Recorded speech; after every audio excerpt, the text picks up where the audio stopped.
some who'd make me out to be the villain of this here story. Let's don't let a good thing die. Welcome to another episode of RA 697. My name is Eric, and today we're going to talk about the movie Elvis. It's non-spoiler.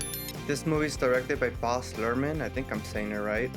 I was looking at some of the movies he had made to see if I recognized any of his work, and honestly I don't. I know he made the movie Moulin Rouge, which I never seen, Romeo and Juliet, the one with Leonardo DiCaprio, and then the rest I'm unfamiliar with. The movie stars Austin Butler, which I'm unfamiliar with. He's the one that portrays Elvis, along with Tom Hanks playing his manager, the Colonel. The movie runs for 2 hours and 39 minutes, and I really enjoyed this movie. I don't like the beginning, like the first hour. There was some fast pacing just to show the change in time. I guess you would call it the cinematography. I didn't enjoy it very well. It would pan and change from scene to scene along with music in the background, and it just kind of felt jarring, kind of disoriented. That it didn't feel like a movie. I felt like it was giving me ADHD. But then eventually the movie settles and then it starts to feel like a movie telling a story. That first hour tries to be artsy with the visuals and less of a story.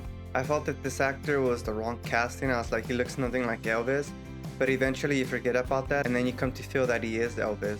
And there were some particular scenes where I was like, oh, it looks like this CGI because that looks just like Elvis, but the actor moves and it's like, oh no, wow, he does look like Elvis in certain lighting. And he did a very great job portraying Elvis. One of the things that intrigued me about this movie is that I never knew Elvis' personal life. And it touches on the shady side of Hollywood and how businesses run and how these artists are treated like products. The movie basically starts at the beginning of his career to his road becoming the king of rock and roll. Yeah, there's some scenes of him being a kid, but that's just a small role in the movie. It tries to explain where he got his cultural influences and how he came to get his dance moves in some way. The movie is narrated by Elvis's manager, Colonel Tom Parker, and he tries to convince you that he's not really the bad guy and tries to make himself seem the hero by him giving us Elvis to the world. The movie explains why Elvis went to the army and just a reminder of how the culture used to be back in the day where everything was censored. Reminds me of that movie of Lucy and Desi Arnaz that came out this year where you can't even say the word pregnant on television, yet alone a married couple sleep in the same bed.